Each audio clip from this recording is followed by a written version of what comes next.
Hello, my name is Amara Wynn, and welcome to the author series Between the Margins, where I sit down with indie authors and talk to them about their books. So before I get into who I'm interviewing today and why I'm so excited, I do want to go ahead and get the basic stuff out of the way. If you are listening on a podcast forum, thank you and welcome. YouTube, hello, welcome.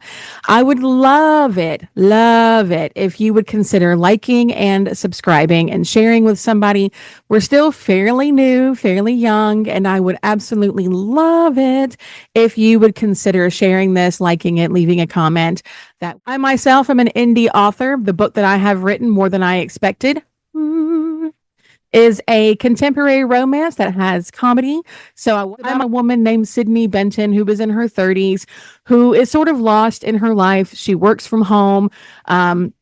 Doesn't really have any family other than her best friend Sloan, who lives across the hall from her. They've been friends for a long time, and he has decided that she needs to get her life together. So in doing so, he signs her up for an accountability app. And that accountability app partners you with somebody local that you can set goals with, and then you can encourage each other to actually meet said goals. And when she's partnered up with a man named Elias, and Elias just so happens to be the man that she almost kissed on New Year's Eve, and chaos ensues. For you to read it, I'm going to put the links and stuff below. Here it is. Or you can buy it from me directly from my website, which will be here. And I will send you a nice, pretty box full of bookish things. And I would love for you guys to consider purchasing that. I do a podcast with my friend, LJ Langdale, called the Indie Dependent Podcast. And we talk about what authors are going through, the good, the bad, the ugly, the whole thing. And somehow we got to talking about the guest that I'm going to be interviewing today. And I was telling him how this person was one of my favorite authors and that I was going to capture, even though it's not a video podcast, I was going to capture a portion of it. And I was going to share it online in hopes of her seeing it. And she did. She did. She saw it. And she's agreed to come on and be on a podcast with me. Let me interview her. So if you're not sure, go out there and shoot your shot because you just don't know. Now, today's interview is with the indie author, Terri Reid. If you don't know who Terri Reid is, that is a shame. I have been reading Terri Reid since like 2013. I have been reading the Mary O'Reilly series, the Willoughby Witches. She has, in my mind, some of the easiest addictive books that are out there. I love her writing style. I love her. And I could not be more thrilled to be interviewing Terri Reid today because, like I said, she is my favorite author. And I love a lot of authors, but I have been reading her for so long and I found her at a perfect time in my life. And she was one of the first indie authors that I even knew existed. So she is amazing and I can't wait to talk to her. So let's go ahead and quit talking about me and jump straight into that interview. Hello, I am Amara Wynn and I am here with Terri Reid. Hi, Terri. Hi, how are you? Stupidly excited. I love that. Oh, okay. So Terri Reid is known for her relatable, down-to-earth characters and her ability to combine mystery with humor and suspense, all while sprinkling a touch of romance. Terri lives on 5 acres of rolling land on a 150-year-old farmhouse. I have questions about that too. With your husband, dogs, cats, and several dozen chickens. Okay. They don't live in the house. Just they reside in the barn. They do. And her favorite thing is spoiling her grandchildren. Her background is in marketing, which is going to be very helpful to our conversation today, and public relations. So she probably shouldn't be talking to me, but she always had a passion for storytelling. She loves sharing her stories with her readers, and her readers find her books compulsively readable. So true. With plots that keep them engaged from start to finish. And Terri Reid is my favorite author. So thank you for Thank you for coming on here and talking to me. Such a delight to just chat with you. This is just so fun. Thank you. I Okay, so I've been reading you. I discovered you, I think, in like 2013, 2014, Okay. and I had just gotten a Kindle. I So that's been almost 10 years. That's been over 10 years. Over 10, like 13-ish years. Yeah. Yeah, Lucky yeah. number. Oh, and I didn't know what indie authors were. I always knew that I wrote stories on my own. I always wanted to write this a great novel that everybody was going to read. And then I got a Kindle and started reading other people's work more frequently. And I came across you. And I remember sitting down and reading the first one, which was Loose Ends. So, yeah, that would have been like 2013 because it came out, I think, around like 2010. Yes. Yep. August of 2010. Yeah. And I remember reading that going, this is so much fun. It's from the Mary O'Reilly series. And I became obsessed with your writing style. And I am embarrassed to admit, even though I've already admitted it, that I think your writing style, I imagine, is how you actually talk. I think so.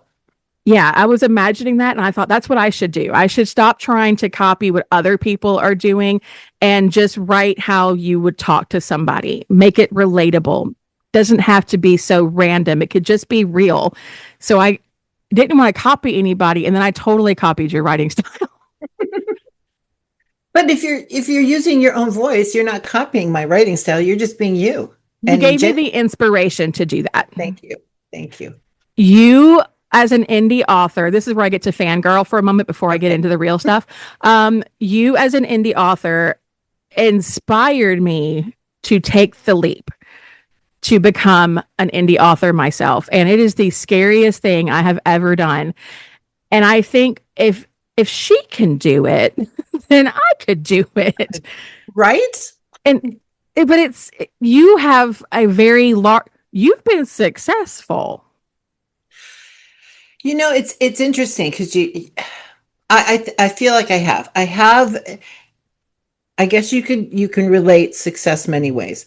There was a time where I was making stupid money, and that time was before I think Amazon used the indie authors kind of like a battering ram against traditional publishing, um, to make them see, look, we can make readers come and read our indie people stuff, and they won't have to pay three times as much or four times as much for your traditionally published authors. And it started affecting the traditionally published authors, the big houses. And so that's why all of a sudden you started seeing them coming over to Amazon. So we were a tool. We were used as that. But once that happened, and so many, I just did the same thing you did. I just knocked my microphone over. So there is so much competition out Yes. there that things just kind of leveled off. But to me, the success was more. I remember writing in one of the later books, and it was when it was the book. So hopefully there's not spoilers, but it was the book where they went to Galena because there was a little girl ghost, and she had been abused, Yeah. and she had been abused by a man who had pretended he was a preacher, and then Mike, as an angel, came to help her, and she was afraid of Mike because to her the things of God were scary because this guy said he was from God, and so. And Mary, on the ride home, is explaining to Mike about her out of body experience and saying something like, when I was given that choice, I didn't choose to come home. Home was the other way. I choose to can't come back to my family. And she said, I wanted to go back there. And I had a reader write me, and she said, Terri, I've stopped in the middle of the book and I just needed to write you. She said, my brother and I worked together for years. And He was her boss, and she came in one morning and found him at his desk. He had had a heart attack the night before, and he was gone. And she said, I was so angry at God. I was so angry because I thought, why did you take my brother? And she said, I read this and I realized my brother had gone home. And she said, I want you to know that you sent that message from God to me. And then I cried. Who wouldn't cry? I That's know. But it was like that's success. To me, when your words can heal somebody or can touch somebody or I mean, money's nice, don't get me wrong, but to have an impact on someone's life for good, that to me was being a successful author. I will say that when I first read your books, it was not in the best time of my life, period. And I took comfort in your books, and I did read like the Willoughby Witches. I read them all. Loved them all. Loved them all. Thank you. But Mary is what sucked me in. And my mom had died in 2008. So it gave me a little bit of peace, I suppose. And then my dad died in like 2015. So I just kept reading them and I kept finding some peace in them. I became obsessed because I felt like Mary felt like a friend. Yes. Yeah. She felt like someone that, like, in a way understood. And I think that's weird and to just tell somebody that randomly that your character felt like a friend of mine. But I spent so much time with Mary and her stories that I have a son who passed away 3 years ago, and I dove head first back into your books because it was just, I needed to find that peace because whenever things were going terrible, I would pick up your books. So, Oh, yeah. So you did touch lives in a very positive way because you touched my life, but I also just felt like I knew them. I know these people. I can't tell you how many people have said that to me. And maybe it's because they're real, and Mary she's not perfect. She doesn't have No, perfect makeup. She doesn't make perfect choices. She walks around in sweats and, big wool socks. And she says, Mary is me. I was going to say, Mary, I dressed up today. Yeah. Mary, I did not. I love your outfit. Thank you. I'm a big fan. I love that. But that I wanted Mary to be small town America. I wanted her to be everybody's sister or everyone's best friend and a compilation of the people I loved, um and you have to feel like that character. If you're going to write more than 20 books about somebody, you need to make sure that that character is somebody that you can sit in the room with and not get bored after so much time. And I liked Mary's sense of humor. I laughed at her jokes, which is the weirdest thing. I'm typing and she says a joke and I start laughing. My husband thinks I'm so weird, but I get it. My husband does okay, too. good. Thank you. I was writing my character in my book and I was giggling out loud and he was just like, "You okay?" I'm like, "It's the voices in my head. Just ignore me." It is. He's done that. I've walked through. And I was just laughing. He said, what? And I said, oh, Mike just said something really funny. They don't get it. They don't. They don't. And most people probably don't wrap you up in a really tight jacket and take you away. To a padded room. Yep. That's right. Where my character knows I can have conversations, Yeah. So what inspired you to write? So Mary O'Reilly is a series that has over 20 books in it. And it was Mary, who was a former cop who she dies essentially. And then she gets to come back. She makes the choice to come back to her family. And now she's seeing ghosts. And I have to wonder what inspired that story in the first place. So, I am more than 50% Irish. And in my family, growing up, we told ghost stories. I mean, that was just, and And generally, we grew up in Chicago. There's eight children in my family, and my dad left when we were little. And so we did a lot of moving around to not great neighborhoods in Chicago because my mom didn't have a degree. And so she was just trying to do whatever she could to raise all of us. And and this was kind of before the age of, you know, now there seems to be safety nets. This was before the age of safety nets. Um, so we lived in some apartments that probably all were haunted. I have vivid recollections of some really scary things that happened to me in some of these apartments, but we would tell ghost stories. That was our entertainment, telling ghost stories to each other. And we all kind of were sensitive to that kind of thing too. And so my younger sister, um, who has this great personality. She is kind of tough and I mean, tough on the outside, soft on the inside. But she and her husband, um, her former husband, were, yeah, that's okay. It was a good thing. Anyway, they lived in Dublin, Ohio, and they were flipping houses. They'd buy a house and they'd do the work themselves and they'd sell it for more and move on to another house. So he was out of town.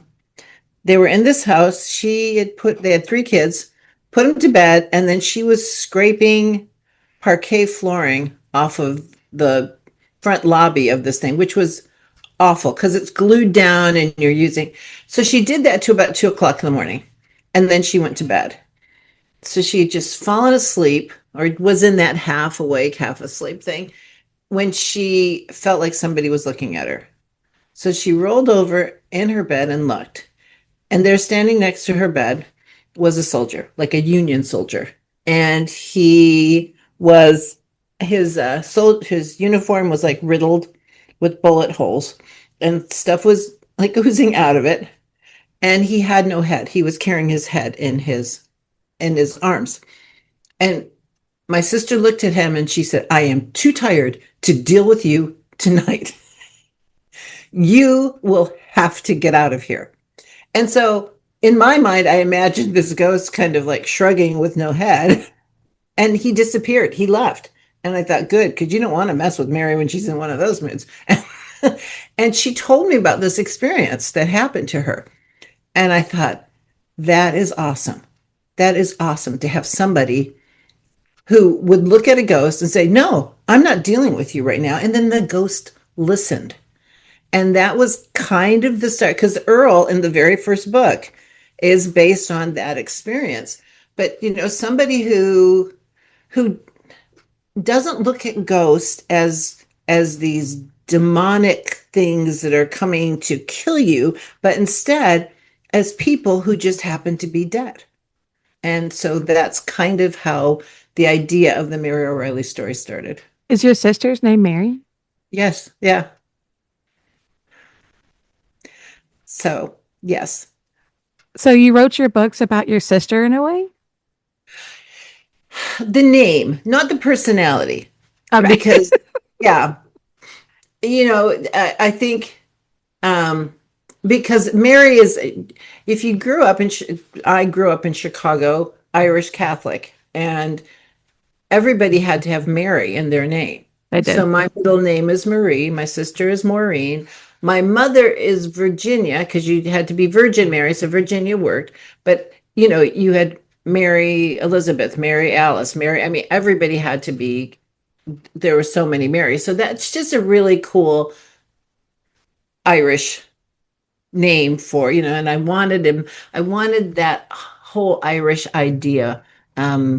With the storytellers and because it was so familiar to me, that Irish clan. It's what you knew. It is. Yeah, it's what I lived. I grew up in Hanover Park in the Schaumburg area. Oh, okay. I know exactly where that is. Yes. Yeah. Yeah. So we were never that far, and Yes. I haven't been back in a while, but I spent my formidable years in that area, and I total if and I was Catholic, so Okay. if you weren't raised that way, You may not understand. Right, right. Yeah. Yeah, so Yeah. And being in that area was very, and looking back on it, it's funny because we used to always tell ghost stories to each other too. And I thought we were abnormal.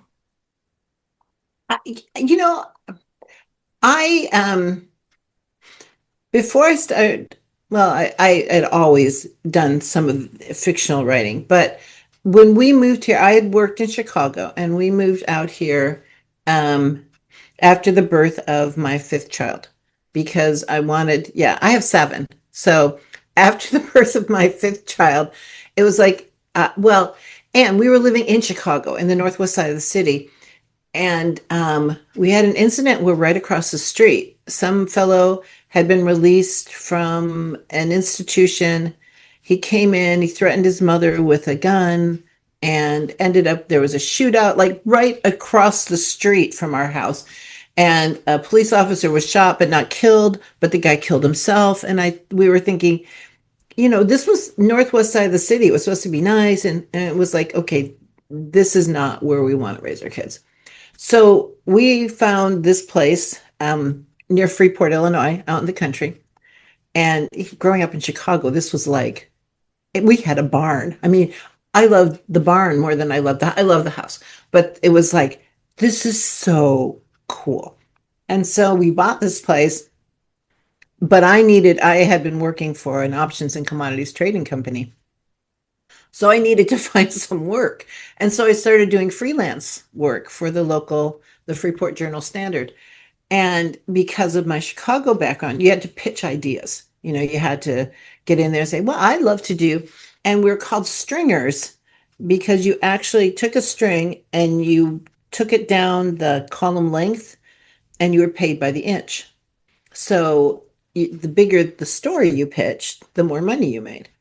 And so I pitched the idea of the Halloween feature. I wanted to find local ghost stories. And the editor said, Terry, there's no ghost stories in Freeport. And I said, if I find some, can I write the feature? And he said, sure. So my poor children, I was that crazy mom who's standing in the grocery aisle as the cashiers, checking out the food. I'd say, so do you know any ghost stories? Or at that time, Blockbuster Video, hey, and people started telling me their ghost stories. But they weren't Resurrection Mary kind of things, which is what I was looking for, like fables. These were people who were sharing information about what was happening in their homes or on their farms or in their jobs.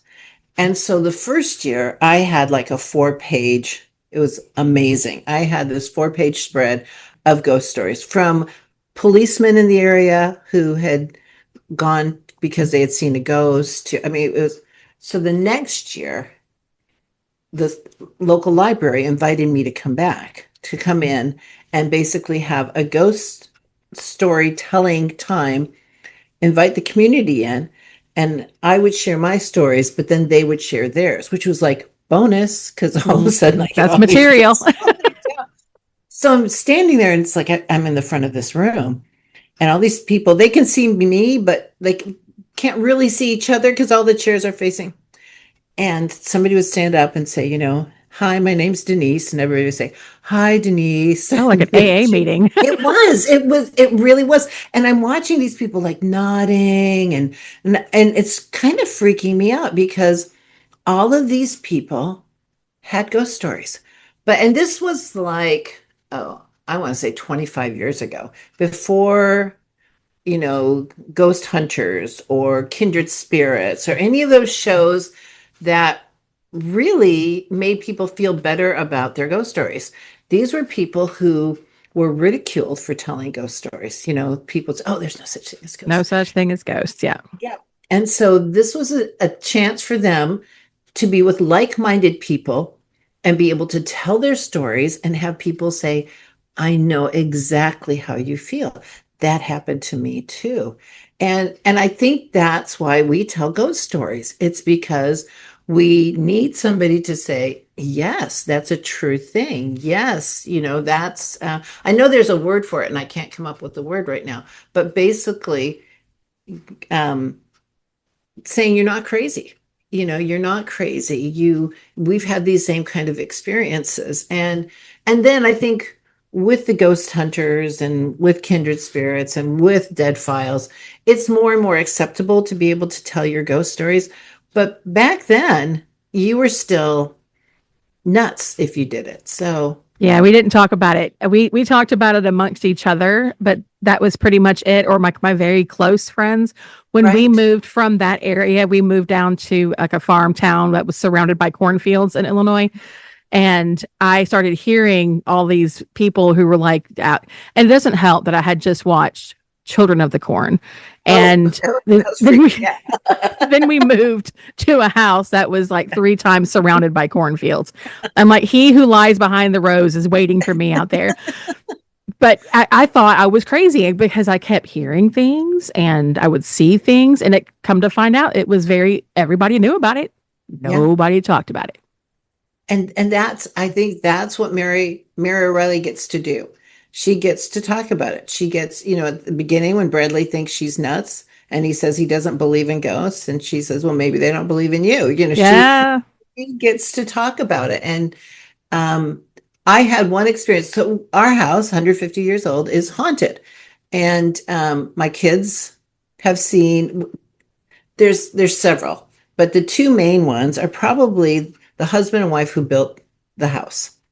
And I remember when we first moved in, my son David would come downstairs. He's about 5, and he'd say the lady in the black dress came into our bedroom again last night. And again, because this is who I am growing up, I said, oh, so what'd she do? There was no screaming or yelling and he said, well, she looked at me, in my bunk bed. She looked at Nathan in his bunk bed. Then she walked and she looked out the window and then she left. And I said, oh, she was just a mom. She's just checking on you, making sure you guys are okay. And she did that. I mean, she checked on the kids. And then when my daughter came to stay with us, after all the kids had gone, she came back and she and her husband were staying with us for a summer, and she had a baby, and she was downstairs in the front room and she heard walking on the second floor, and her husband was out, and it was her 1-year old was upstairs sleeping. And they were watching the house while we were taking a trip out to Idaho. We were driving. And so she called me and she said, Mom, I'm hearing footsteps on the second floor. And I said, Sarah, I'm in Wyoming. What do you want me to do about it? There's not a lot I can do about this. But I said, you know what? And we call her Grandma Molnix because this is the Molnixes built this house. I said, there's a baby in the house. It's Grandma Molnix. She's just checking. And that didn't really calm her much. But, you know, but, and she's, my experience, do we have time for a lot of ghost stories? Because, okay.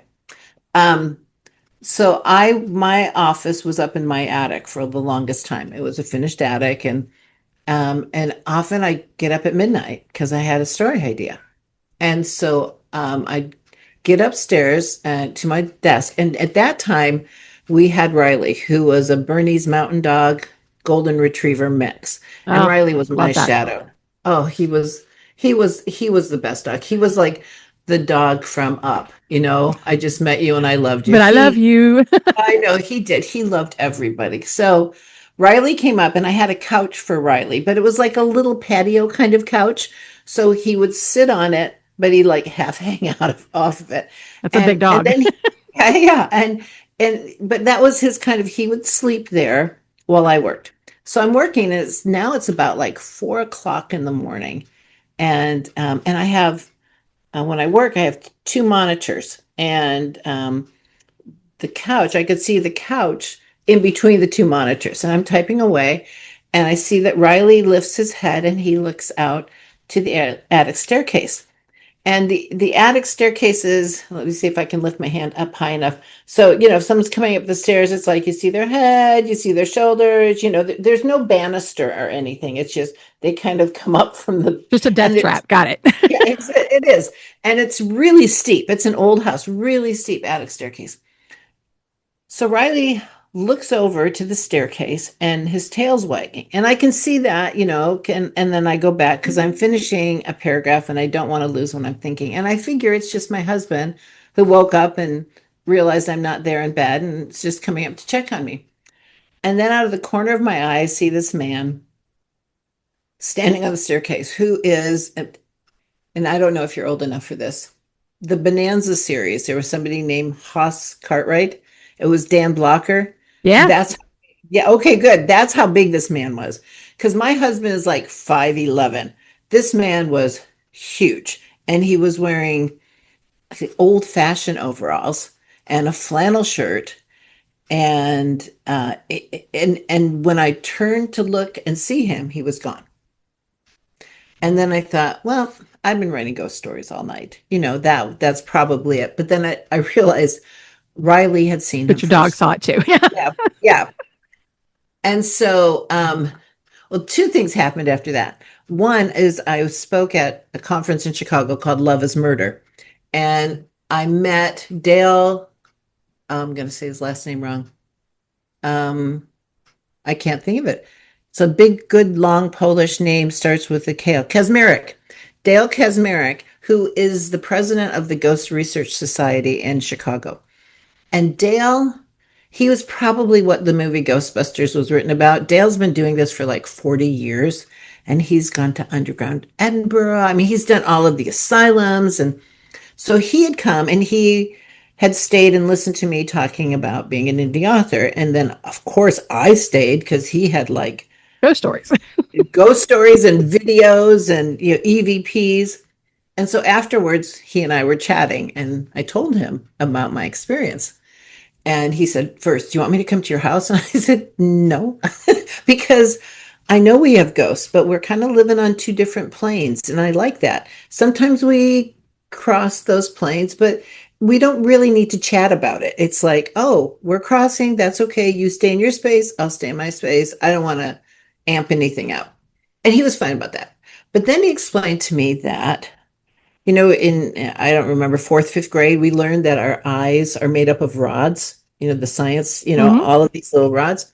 Well, the corner of your eyes have elongated rods. So up here, they're shorter rods, corner of your eyes, elongated rods. Those rods are the spectrum that the paranormal is in. So That's when we why people see things out of the corner of their eye. exactly. Yeah, that's why we see. And so we always think, because then we turn, but we're looking with the wrong lens. So we see things out of the corner of our eyes because that's what those rods are geared for, that spectrum. And so then Dale Yeah, said I to can me, still see. I can still see all the way over here. yeah. And so Dale said to me, Terry, he was probably still standing on your staircase. And I said, Dale, I don't want to hear that. I just don't want to hear that. So then we knew the grandson of the people who built the house. And, he was like in his 70s. So, and he knew that we had often heard and seen Grandma Molnick's. And so he came up to me and he said, so have you seen Grandma Molnick's lately? And I said, no, but I had this weird experience. And so I started to tell him and he stopped. And he said, was he dressed in overalls? And I got to say that creeped me out because part in your mind, you can think, and that really didn't happen. I said, well, yeah, he was. And he said, was he wearing a flannel shirt?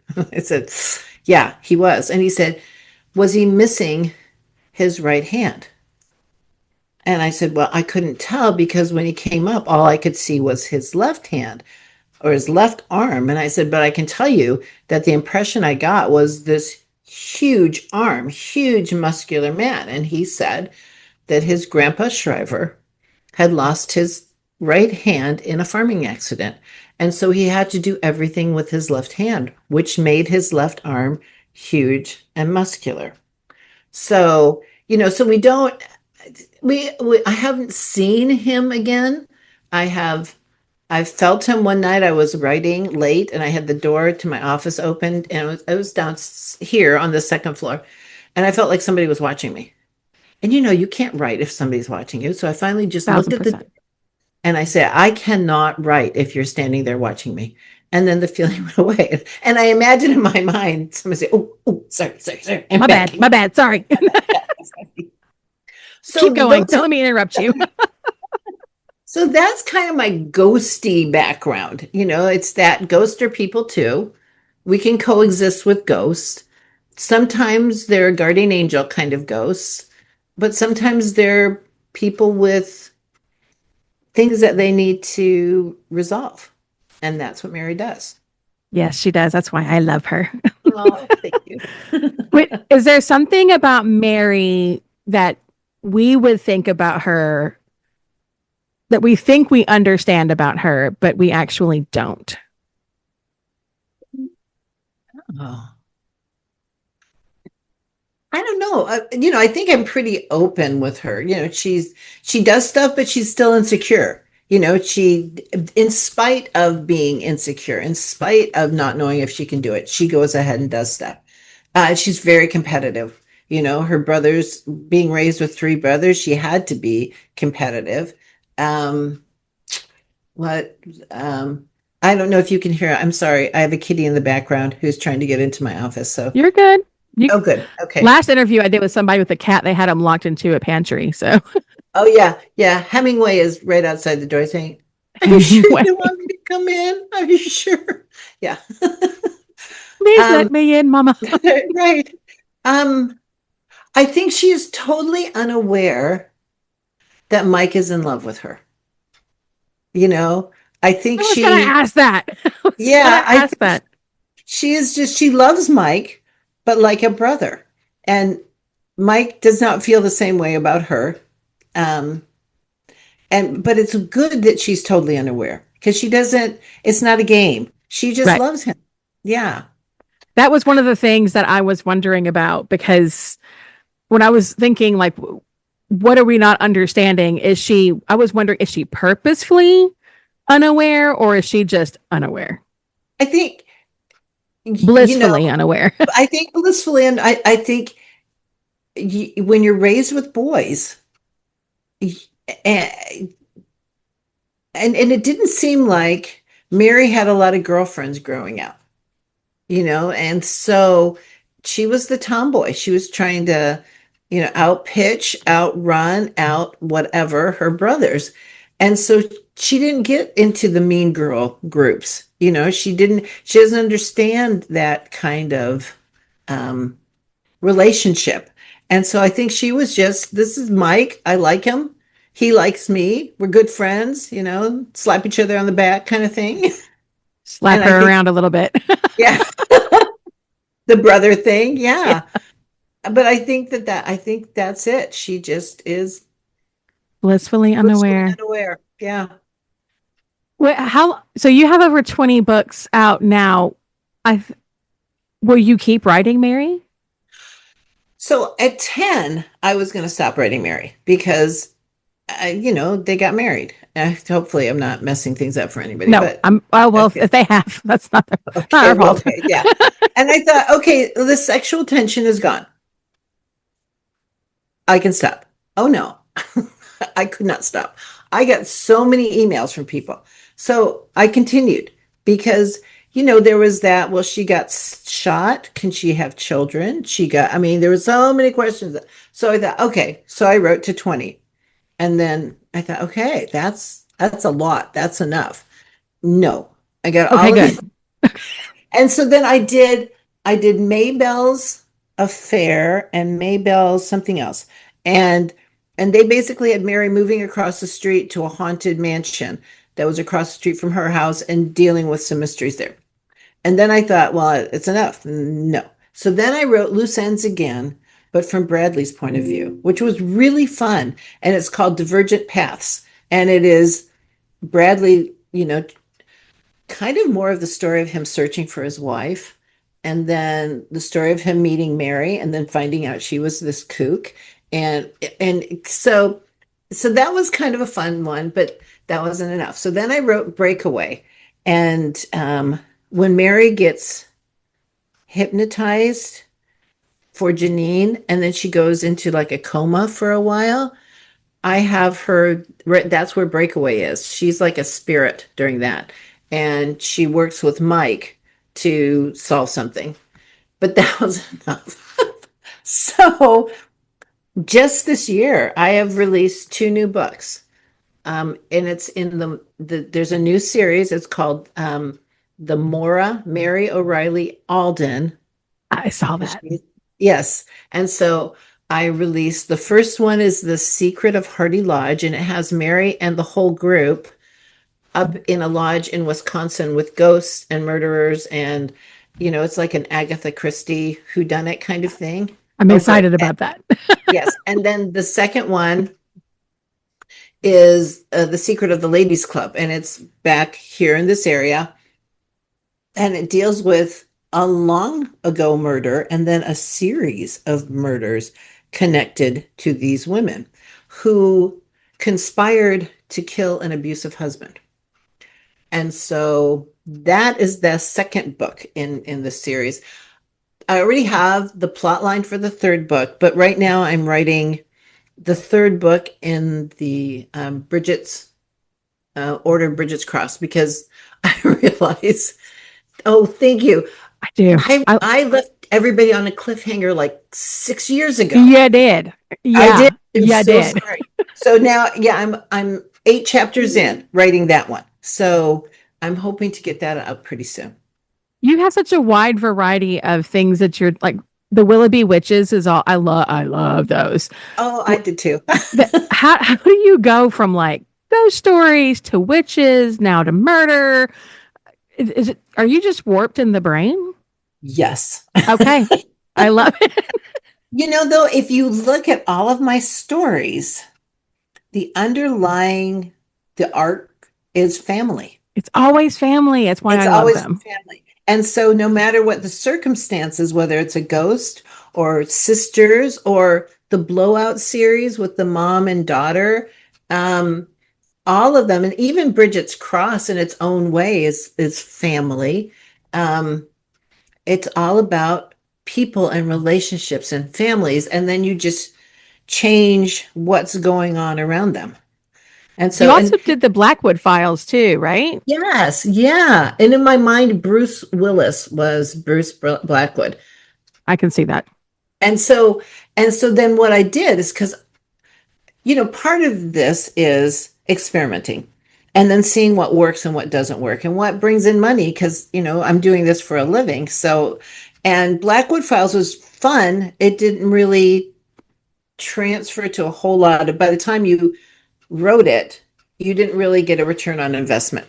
So that's why I kind of brought Blackwood Files people in with Maggie and Clarissa in Chicago Crypt. And I think that's going to be a continuing thing. And that was kind of fun. So I was able to pull those Marry them guys together. Yeah, Yeah. you have such a, and I've noticed that it's all revolves around family in some way. I love that. I'm not very close with my family, because we're such a wide variety of age differences.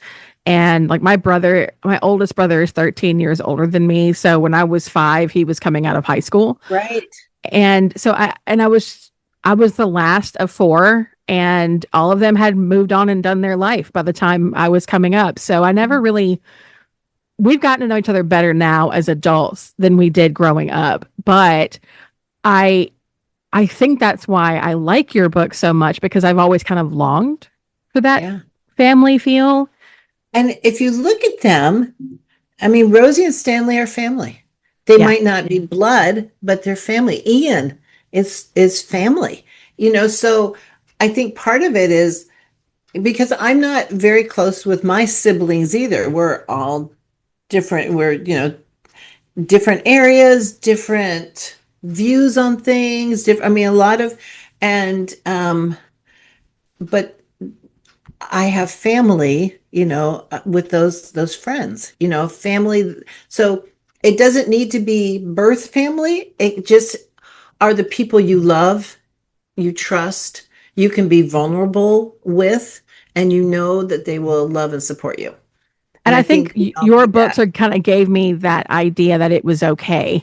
because there was that chosen family. And I have a very, very close network of people, who've helped raise my kids. And Yeah. we, they're few, but they're mighty. And it's enough. And it's just so nice to see family represented in so many different ways in books that, although I feel like that's probably more common now, it was not so common when these books were coming out. No, no. But that's where, to me, that's where the roots are. It is in that. And I have to say, so we moved from Chicago, big city person, and moved here to the Freeport area. And I grew up in Chicago. I went to Lane Tech High School. My graduating class had 1,500 students. I mean, that's how big and enormous. And here we moved to this town where, a graduating class has 200. It's like the next town over, Lena, has less people in it than my graduating class had. I mean, it's like, whoa. And, but I remember, we came here and raising, I didn't have a job yet, raising kids. My husband was commuting back to Chicago for work. And I remember going into this place, money was tight, wasn't even close, non-existent is probably. So I got a slow leak on one of my tires, and I was driving an old Suburban. And so I went into the local repair shop to have them repair the slow leak. And the owner, his name is Willie Albert, I'll never forget, he came out and he said, I can't repair that tire. It's bald. And I said, I, I don't have money for new tires right now. And he said, you can't be driving around town with those babies in the car with bald tires.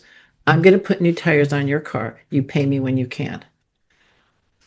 Nobody had ever done anything like that to me in my whole life.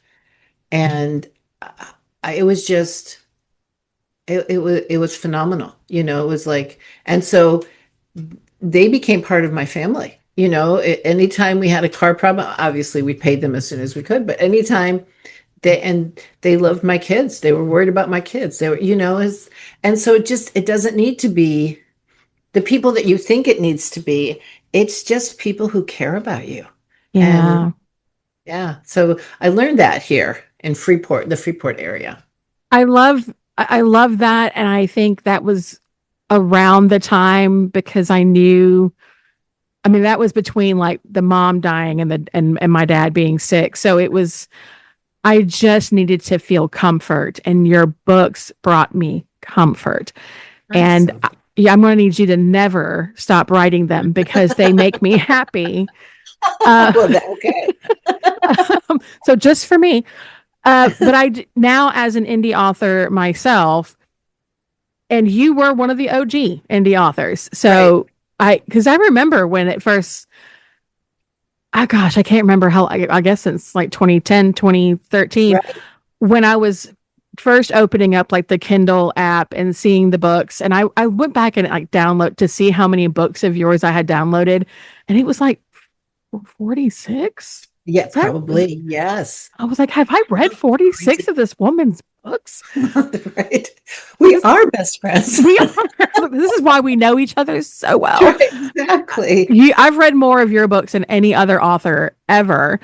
And I remember maybe besides the Babysitters Club when I was younger, but Okay, because yeah, or like the Sweet Valley High, right. um, because there were a lot of those too. But yours were the Yes, like adult books that I've read the most of, and I remember there being like this whole like indie author conversation. You didn't see the big five publishers that were right, on the Kindle Unlimited, and it was, or just Kindle in general. And now when I go on there, I see the big names on there on right. Kindle. It's freaking me out. I don't like it.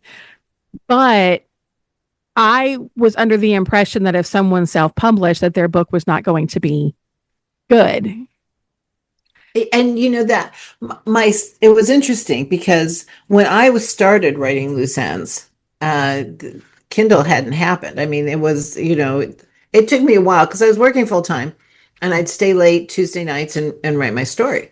And my sister is a traditionally published author. She wrote two two books.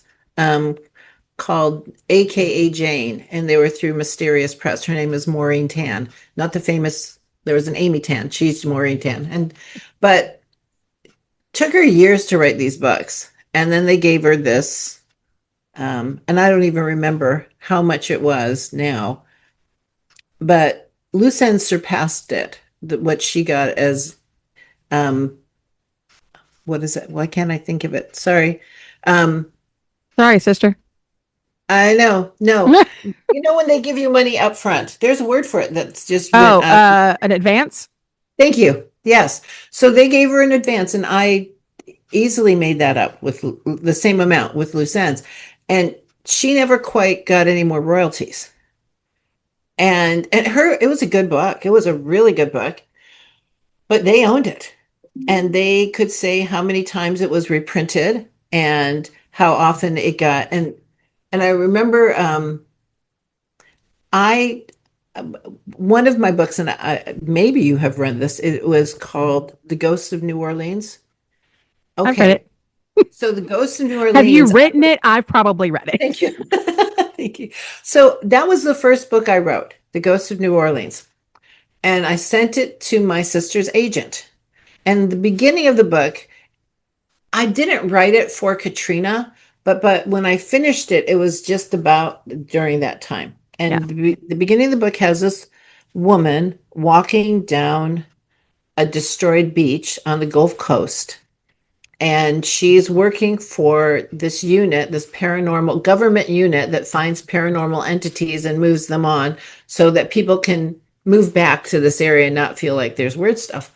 And she finds this little boy, and he doesn't know he's dead. And so she sits in the sand and talks to him. And then she has to go tell his mother, that she's never going to get the body because he was washed out to into the Gulf. But so I wrote the book and I sent it to her agent. And the agent wrote back and said that she couldn't represent me because she had a 3-year old. And it was just too hard when she read that. She just emotionally couldn't handle it. And I thought, but isn't that what you want? Isn't that good writing? I mean, do you want? Doesn't that And mean that so people are going to relate to it or that's feel right. something? Yeah. Don't you want that emote kind of thing? So it was really at that point, it was like, I'll never get it. So I put it to the side and I started writing loose ends. And then I had my business. I had my own public relations and marketing business. And it's kind of weird, but somehow I fell into having a lot of funeral homes as my clients, which was really kind of interesting. Funeral home directors are a hoot, I got to tell you. They just, My dad worked at a funeral home. That's oh, how okay. he met my mom because she was working at a florist. And when she bent over to drop the flowers off, he said, I'd sure like to embalm you. Oh, And that explains exactly why I am who I am today. that's a pickup line I've Yeah. never heard before. Apparently it worked. So Yeah, it does. I was like, all right. So funeral home direct. Yes, they're all Yes. they're weird. Yes. And I had, I mean, like a dozen funeral homes throughout Illinois that I represented it. And did the marketing. We would bring people in for speakers. I'd put together brochures. I'd do their ads. And I had this other job where I was helping, I was like consulting for them, but I was like a salesperson. And I would go to all these conventions and as they got successful, I think they got successful too quickly because then the quality of everything started to drop. And I really didn't feel good about selling something that I didn't think was very good. So, I made that decision. You sit down and you say, okay, if I don't do this, then I need to do this. And I prayed about it, and I decided, okay, I'm going to give them my notice and I'm going to concentrate on these guys. And so I went to my all of my funeral home people and said, okay, I'm going to let this part of my business go. And they said, oh, great, because we have all these ideas. And all of them, I put together marketing plans for all of them. And I was going to make more money than I would have if I had stayed with this. So I gave this group like 30 days notice. And on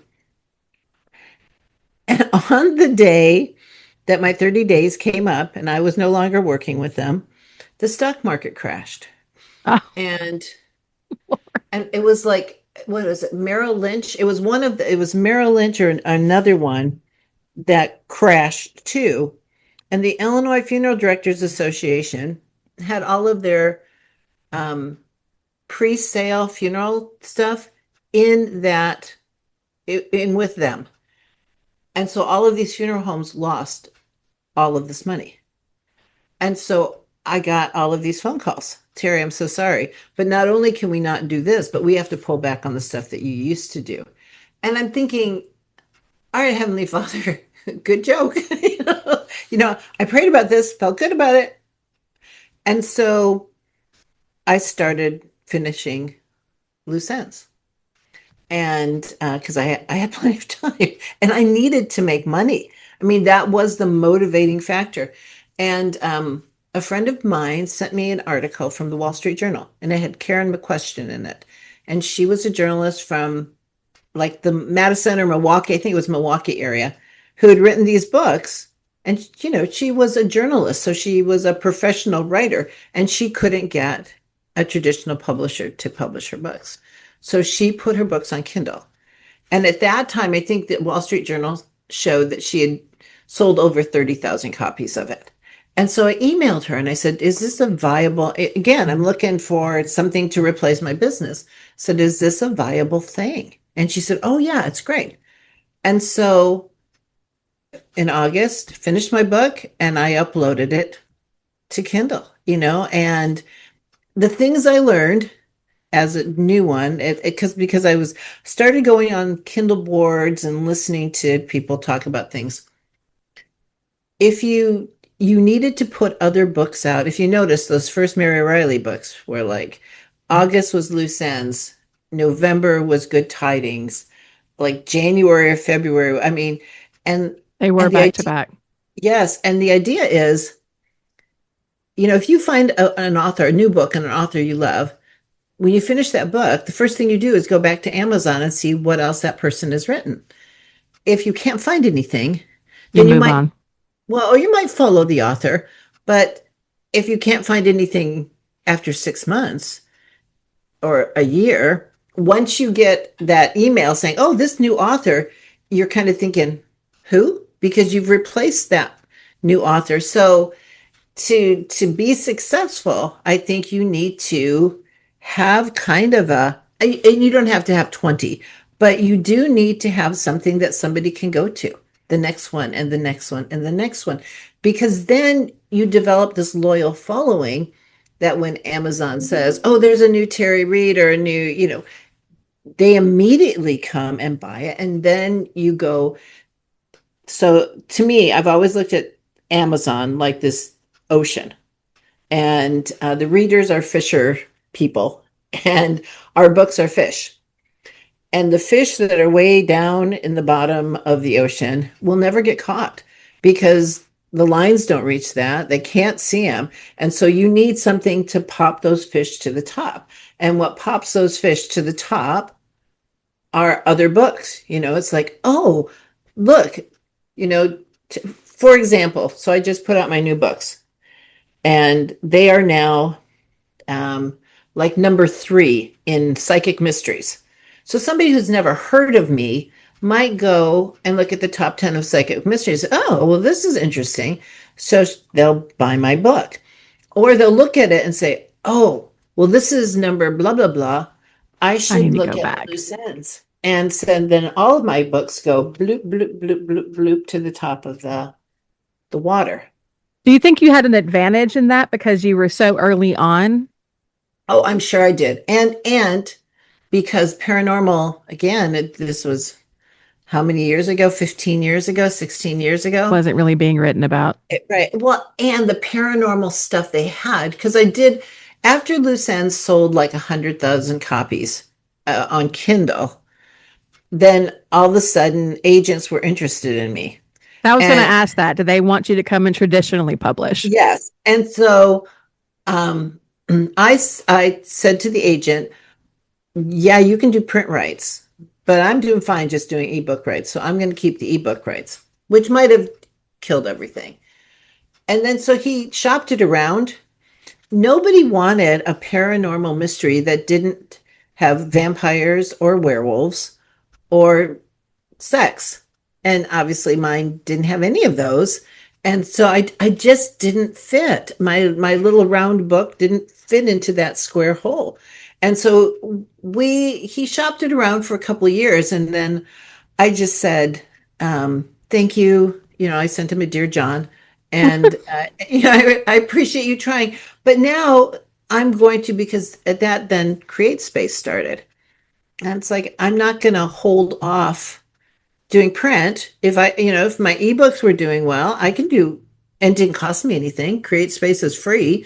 So I just had all of my, and I've just been indie ever since, and I don't fit. But the thing is, this week, Loose Ends is free. And yesterday I did a free booksy on Loose Ends and downloaded like 800 copies. And so for me, so now Loose Ends is like in the top 10 of a whole bunch of and cozies and this. So people who don't know me are going to find it. And Loose Ends is only 99 cents now because it's my loss leader. It's like the cheap milk at the grocery store to get you in to buy your other groceries. Because I know if they love Loose Ends, They'll keep they're going to going. buy all the other ones.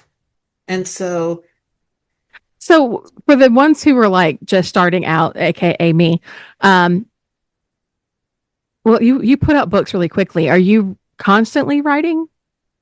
I'm constantly writing. Yes. And Yeah. you can put them out in like a couple of months? Yes. It's interesting. Right now, I went through my daughter, son-in-law, and 4 grandchildren moved in with us for 4 years while he finished school. And my writing I put stuff out, but it was like a book a year. And that just did not sustain anything. It's interesting Right. because I went through that lull, like no one's buying my books. Well, it's because I hadn't done anything. And so they moved out in December because he graduated, and they're really happy. They moved to Whitewater, where the Willoughby witches are. and and now we're empty nesters. And since January, I've been able to put out 2 books. And now I'm working on Order of Bridges Cross, the third book on that. And it's going fast. And I can do like 3,000 words a day when I'm writing like this. And so I do write quickly. Well, And so your characters really well, and well. that's it. And you know what? And this sounds, I can close my eyes and it's a TV program. And so when I get stuck, I'll take like a 15-minute nap and just run the program, just run the TV show through to see what happens. And I visualize what they're doing and how they're doing it and so then the only challenge is taking that visualization and putting it onto paper. So for those of us who cannot put out a book every three to Right. 4 months, and we are just now dabbling into the indie field, and we already have a lot going against us anyway, because now Kindle is allowing the big five to go in, which is great for Right. me, gives me a chance to read more books. But how do we compete? I think always write a good book. That's kind of the number one thing. But how do you get it in front of people? Well, David Gaughran, have you done no David Gaughran? It's I know the name. Gaughran. Maybe he's in Ireland. He gives away a lot of free stuff. And I met him when he wrote I'm in his first and second book about indie authors, but he gives away those books now. And he has a blog where he gives away, and I use him still. I go and look for ideas from David. One of the things he said is you need to look at the top best-selling books in your category and look at what their covers look like. And you need to emulate those covers because it used to be you can't tell a book by its cover. Well, you need to now. And you need to not only tell it by its cover, but you need to tell it by its thumbnail. And if someone glances at your book and they don't know exactly what genre you're writing in, then you're doing yourself a disservice because you only get, they're looking at the top 20 books or they're looking through a screen. And if your book cover thumbnail doesn't pull them in, you're not going to catch them. So look at who the best sellers are and emulate those. I mean, not copy, well, don't Yeah, copy them exactly. Just emulate those styles. So people who read those books and who are familiar with those kind of covers will know that you're somebody that they're looking for. that falls into that category. Yeah. I kind I, of did that. I when I was okay. making my cover art, I went through and was looking at like a lot of the Emily Henry's and I Okay. was like, okay, that's kind of where I think this book would fall. People you may meet on vacation. So I did a very similar concept. I think my cover art and I made it, which that's my first mistake. Um, I do all of my covers. I do all of my, well, and I've redone because I didn't do um, Wild Hunt. I hired an artist and I loved what he did. But now after reading David's stuff, I started looking at what urban fantasy looks like. And I realized mine doesn't look like that. So I've just recently redone the Wild Hunt I guess and that's the the joy of being an indie author is you can go back and change it as many times as you want to. it's lovely. And when people find mistakes that, you've read the book 4 times and then they find it, you can go and upload the new version. And believe me, I have. So yeah, it is. The other lovely thing is loose ends is okay, what? 16 years old. And I still get to push it. I still get to do free booksies on it.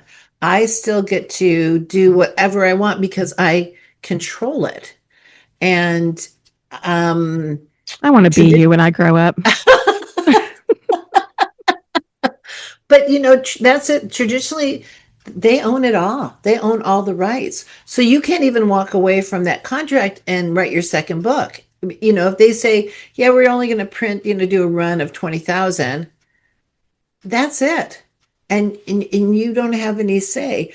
I did have about the time I was starting with the first Wild Hunt, the Wild Hunt first Bridget Cross. Amazon came to me and they were starting their own. They did Thomas Mercer, they did a bunch, and they were interested in me coming to them, but they wanted the Mary O'Reillys, and I wasn't willing to do the Mary O'Reillys. But I said, hey, I'm doing this, but I hadn't proven myself in that, so they didn't want that. And I'm glad they didn't because I'm hearing from authors who started about the same time that I did, who went with like a Thomas Mercer. They don't recognize their books by the time That's they're what I'm done. afraid of. I'm afraid of Yeah. if I end up I know a lot of people are really interested in getting traditionally published and they don't feel like they are an author or that they're successful unless they are traditionally published. Right. And I think I would not be able to let go of the control because I wouldn't Right. want them to change. I have an editor whom I love, and I mean, we fight all the time because he's always wanting to make changes that I just refuse to make. Now, Yeah. chances are he may have been right in some aspects, but like one of the things that one of my characters does is she has anxiety. So she spirals and like goes she repeats Hmm. herself a lot. He's like, that's very repetitive. I'm like, right, because that's who That's she what she is. does. Yes. Right. But I mean, I love him and we finally had to Yeah. just quit fighting about it. But I could see where he was coming from. And if it Right. were gone to a traditional route, I think it would have been taken away. They would have changed those things. Yes. So I do have an editor. Do you have an editor that you use or are you doing it all by yourself? I'm doing it by myself. I used to use editors. Um, and it was especially when I was writing so fast. And a couple of things I found that they couldn't keep up with me. That they would get into the story and they would not pick up on things because they were into the story. And um I'd pay all this money and then have readers come back and say, "Did you know blah blah blah blah blah blah?" And I'm thinking, why Nope. am I paying all this money for? And so now, though, I have to say, in this whole war with AI, right now, I take ChatGPT, I finish a chapter, I pop it in, and ChatGPT says, "Oh, you said he instead of her," and and I don't. ChatGPT is not writing my books, but they're certainly editing my books and they do it quickly and they might miss some things. And then I have beta readers and I have my daughter and my husband both read my books as I'm writing them. But then I have beta readers who will read them thoroughly and then I put them out. And so through all of those, I think that works. And there might be a mistake that gets through.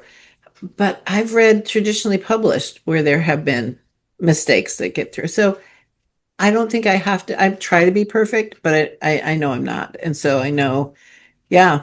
Chances are, if I'm invested in the book that much, I don't notice that there's a mistake. And that's exactly it. That's exactly it. People, if they're pulled in, if they're reading it, they're not going to realize that you did the wrong to or there or, and so, and I really try not to. But I have Grammarly on my Word doc, and it will yell at me. And then I've got Chat GPT, and then I put it out to real people. That's So smart. My editor is a friend, so he's allowed to be mean to me when he wants to, and I don't pay him anything. But that's what he did he does for a living. And I'm like, yeah, in exchange of me being your friend, you get to read my book and edit it. And that's lovely. yeah, because I'm not paying anybody. I'm cheap. Well, yeah, I had a good friend, a dear friend, who worked for a newspaper, was a copy editor, would read my books, and she passed away 2 years ago. And it's Oh, like, there's just not anybody I want to replace with her. You just you, move on. you get what you get when you know the people. It makes it so much easier. And I Yes. like that he'll be honest with me and that we'll fight and he just won't make changes willy nilly.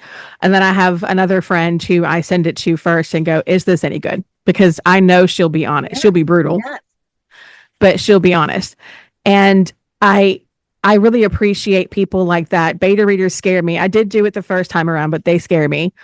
Um, You have because to be really careful about who you I had, and again, it's so sad because, I'll be when you your beta read. Can I be a beta yeah, reader? you can be a beta reader, sure. But usually what I do, just to warn you, is it's like I'll give it to you like Thursday or Friday and say, can you have it done by Monday? And I can. so, okay, yeah, you are. Okay.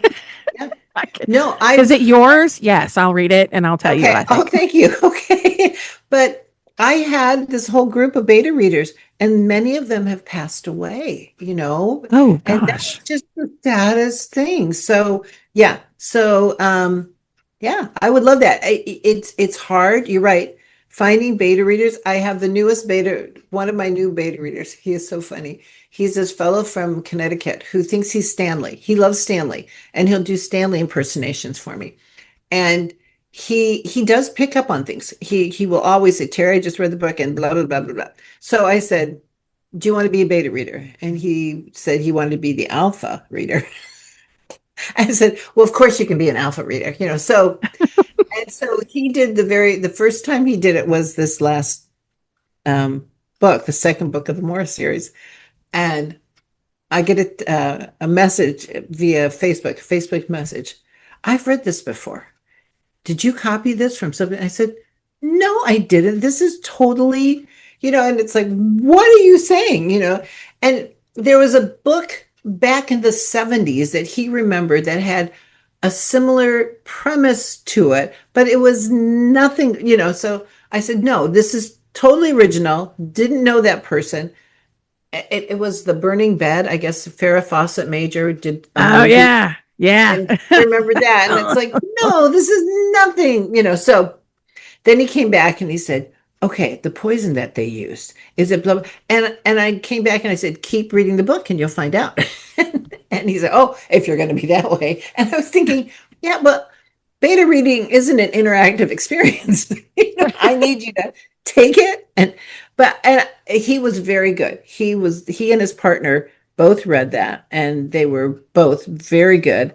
But it was an interesting experience. It wasn't the experience that I'm used to. So it is a scary thing to have beta readers. Just having readers in general scare me. Um, because I'm a nervous wreck all the time. And I was so worried about putting something out of my own by fear that people would hate it when I had invested so much of myself into it. And it was exciting. I don't know about you, but it gets really hard to continue to promote yourself. It does. I've actually been using uh, suggestions, and I'll alter them from Chat GPT, because I'll say, okay, my book said this, and Chat GPT will, oh, okay. So my book came out and it ended up being number two in psychic thrillers, and Stephen King was like number four. And so I took a I would screenshot of die. that. I would die right then. Yeah, and I took a screenshot, and I went into Canva and I made this promo thing that said, "It's a good day when you beat out Stephen King," or something like that. And then I put it on Chat GPT and I said, "So what do you think about that?" And Chat GPT said, "Well, that's a little braggy. Maybe you ought to." And so through the guidance of Chat GPT, I said something like, it was very nice. It was like, I had to take a look twice. I can't believe it was much nicer, sweeter, less braggy I say than be what I braggy, really girl. wanted to say. I know, right? Stephen King. That's So, exactly what I would do. but you know what? With what ChatGPT suggested, I got so many more comments. So many people. It was very nice. So ChatGPT knew what they were talking about. But It's yeah, scary. I think, do you know how many books you've actually written? I know it's over 40. And when you start counting like Tales Around the Jack-o'-lantern and Yeah, the I Christmas count all stories, those as the yeah, little it's short probably stories. more than 50. Yeah. Do you know how many books you've sold total? No, I know that I've sold over 300,000 copies of Loose Ends, but like e-copies. So, yeah, Loose Ends has been, and it might be even closer to 400,000. I mean, Loose Ends has been, again, when you think about what traditionally publishing would have done, Loose Ends would be nowhere. That is insane. Yeah, I can't even fathom that. I can't even fathom that. And we know that success is not revolving around money. We know that. right, Because I think most indie authors don't go into writing because they expect to make money. right. I told LJ during our last podcast that we would probably end up making more money doing that podcast than we ever would writing. Um, I am going to talk to him about his cover now, about the book cover on his, because I Okay. think that could be, he writes psychological romance. Oh, Yeah, it's really random. And his cover you would never know that by looking at his cover. and that's you really have to think marketing. Somebody was saying, oh, again, at this signing, I was talking to this woman. She said, "Well, I don't know if I want to go indie." She said, "I like," and she said, I put my publisher's website on all of my stuff where, so people could buy it there through my publisher because they'll make money." And I looked at her and I said, when you want to buy a book, where do you go?" She said, "To Amazon." And Amazon. I said, "Why?" I said, "Why wouldn't you put Amazon's link?" I said, "I have to say, I hate paying for shipping anymore. I'm spoiled, Yeah. 'cause I have Amazon Prime, so I don't pay for shipping. I don't want to pay for shipping. And if I go to your publisher, your book's going to be what, 19.99 plus 7.95 or whatever to ship it. I go to Amazon, it's 19.99. And it I gets to don't my have to, house. yeah. And if I'm making a decision about what I want to buy, and I'm looking at your book and I'm looking at another children's book that is equally fine to me, I'm going to get the Amazon one because I'm not spending an additional $8 or $10 to have it shipped to my house. Yeah. So you need Yeah. to think like your readers. You need to think like, where would you spend the money? What would you be looking for? What do you want to see? That's really smart. I guess, but we are so, and I know a lot of indie authors. I've interviewed quite a few now. But I know a lot of them, and I think a lot of us are dealing with this. Someone said oversaturation of indie authors, I and agree. how do you make yourself stand out? And I think one of the things that we don't do is think like a reader. Yes. And there's nothing wrong with, so one of the things I used to do is I would put out like a page or two of something inside the book, especially, like the movies do. How much have we been inundated with The Devil Wears Prada 2? I mean, we almost have seen the entire movie I know. if you take all of those trailers. But it whets your appetite for it. It's because they know what they're doing. So, putting out a page, of this is in my book, and people read it and they think, oh, that's cute. I want to go get that. So, how are we marketing ourselves? How are we pulling ourselves out of the ocean so we're up at the top? And for you and the people who have one book, a free book see is not a good idea because yeah, people will download it for free, but then once it's free, it's not like they're going to it's not like you're leading them to the next book. If you were, then that would pop the next book up. But once you do a free, like free book see, at the end of the week, when Amazon is sorry, when Loose Ends is 99 cents again, it's going to drop in ranking. I mean, right now it's like number 3. Great. And it's a free book. But once it's not a free book, it's ranked then with all of the other pay books. And so it Actually, drops I in hadn't ranking. thought about that. I guess I hadn't thought that's why a lot of people make their first book free, is Yes. because they know that they'll continue to. Wow. Marketing was never my thing. So that makes And sense. and you know what? Marketing is unfortunately, unless you're, Stephen King or one of those tier people, marketing is really not a traditional publisher thing either. And there's so many. Joe Conrath is he writes a series of I think they're mystery books, but they're about a woman. He's a fellow who writes about a woman detective, they're all like alcoholic drinks or something, Anyway, he was a mid-lister, traditionally published author, and he would spend his advances traveling promoting his books, because they wouldn't do it. And so he would go up, but again he got stopped with, well, we're only going to do this much of a run, we're only going to do this, we're only going to.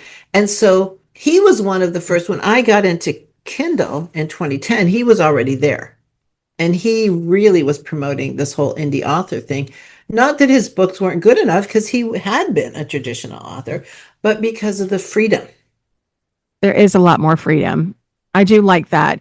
And now I'm thinking that where my big push for marketing will be when the second one is out, because then I can go back and Yes. really push that first one, Yeah. because I'll have something to follow up. And I'm getting there. My book came out in December, and I'm Okay. working on the second one now. And Okay. it's not as easy as I thought it was going to be. I thought I would just nail this story, get it out, and it would be. And I'm like, no, I need to change this. And a friend of mine wrote 70,000 words and then scrapped it all to start all over again. And I was like, oh my Lord, I would shoot myself. And then I pretty much did the exact same thing because I didn't like where my story was going. And we do. I mean, I've done not 70,000, but I've done that where it's like I'm halfway through and thinking, yeah, no, I need to And so I take that and I file it in another place in case I need to use it somewhere again.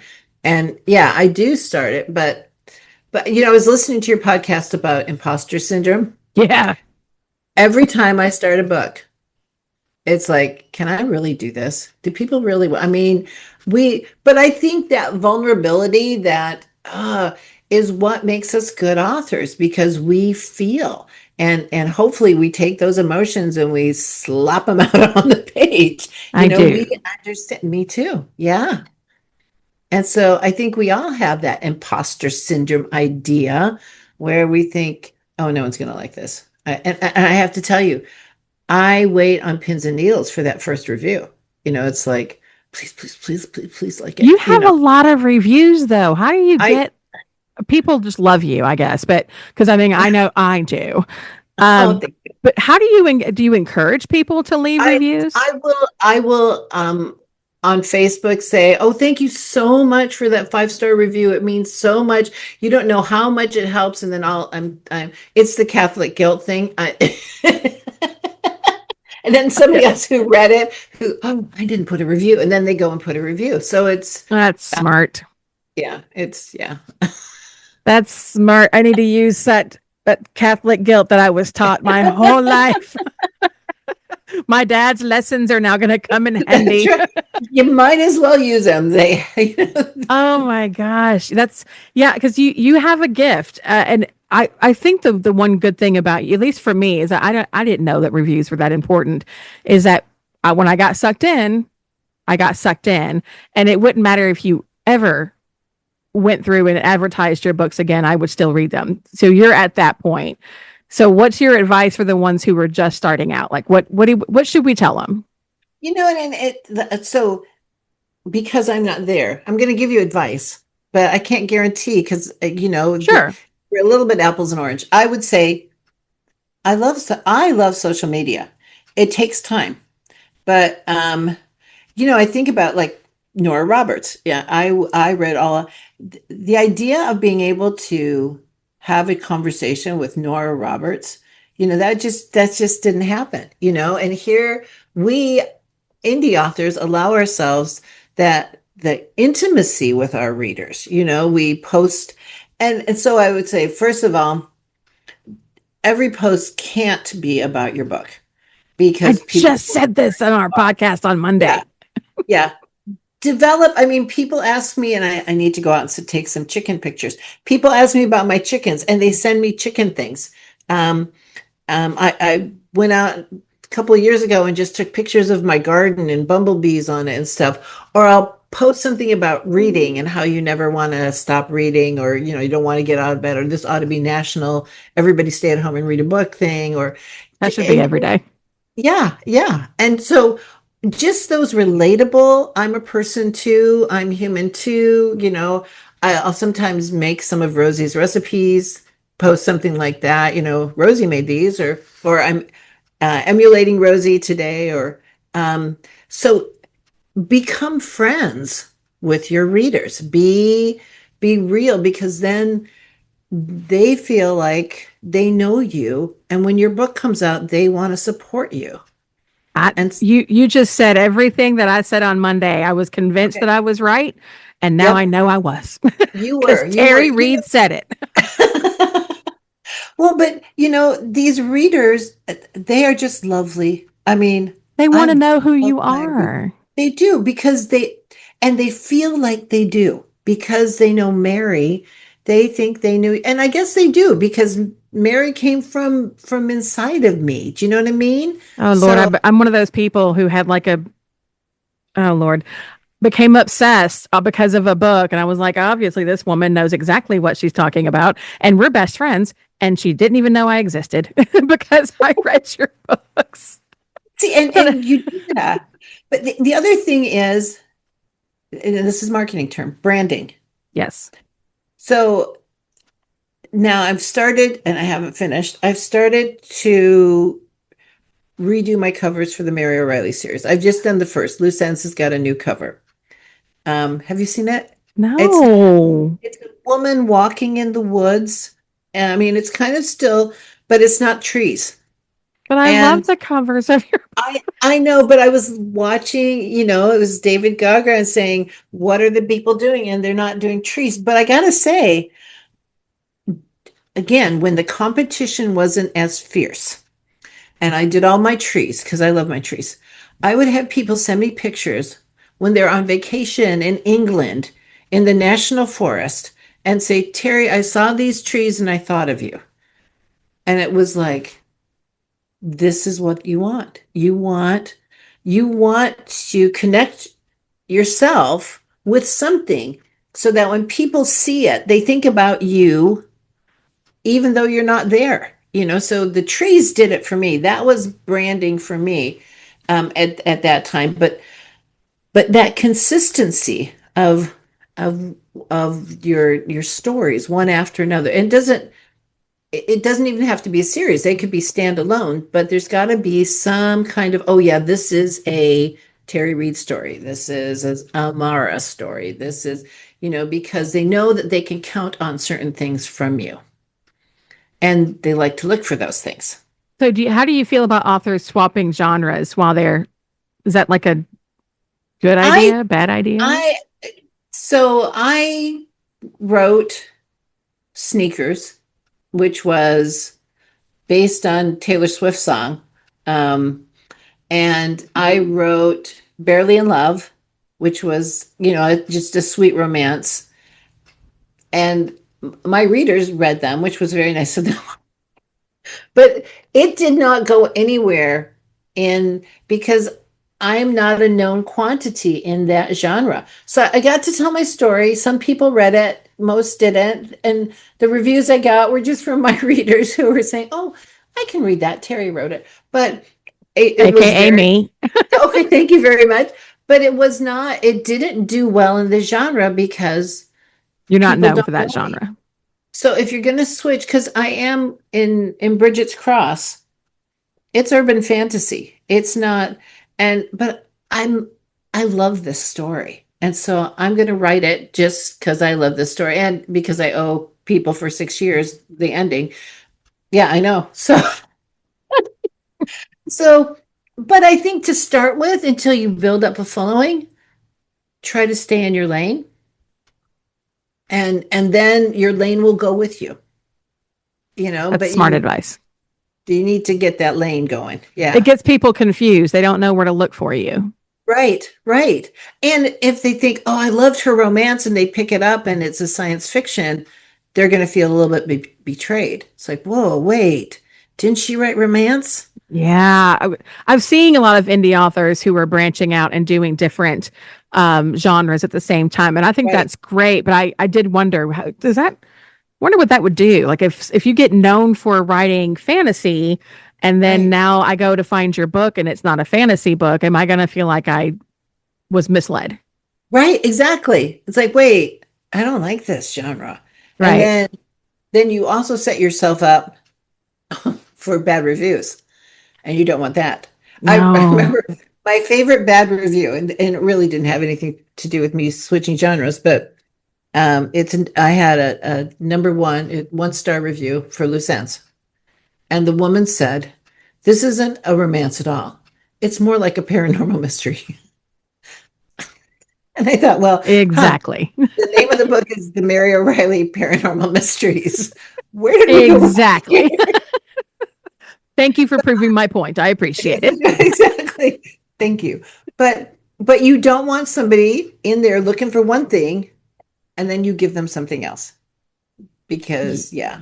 Yeah, I think I may have made that mistake early on because I thought since my book, I didn't know how to market my own book because it's a romance and it has comedy, but it deals with a lot of heavy topics. So I had to put trigger warnings on it to be like, hey, by the way, heads up, we do deal with past trauma and past abuse and grief, but it's all dealt with in a very gentle Mm-hmm. way because otherwise you're reading it and you're like, haha, romantic comedy, boom. And I Yeah. felt like that could turn people off. So I started warning them about it ahead of time. See, and I realize, because I've heard people do the trigger warning. I have never put a trigger warning on any of my books. And I Yeah, I have didn't dealt want to. with, yeah. I don't know if it's like the new thing, but well, my books. We've dealt with Rosie's Everything. past. We have dealt with everything. And I never put a trigger warning on it because it's like this is a story. This is a story and it's going to have a good resolution. But yeah, we've dealt with suicide. I Mm-hmm. mean, we have dealt with everything. And yeah, and I've never gotten a pushback about not having a trigger warning on anything. I didn't really want to. I guess I felt like if people were thinking contemporary romance or contemporary romantic comedy, it is. It does have romance. It does Right, have comedy. It is contemporary. But if you're expecting like a fluffy, this is real life stuff. right. And I didn't know like how do you warn people or should you warn them? because I've not had any bad reviews, but I did have one person send me a message and say, loved the book, thought it was great, but did not know this was going to be in here. And I'm like, I couldn't have handled it in a more gentle way. I didn't, it wasn't graphic. I didn't describe anything. And I know I can't make everybody happy, but then I'm like, am I even marketing this book correctly?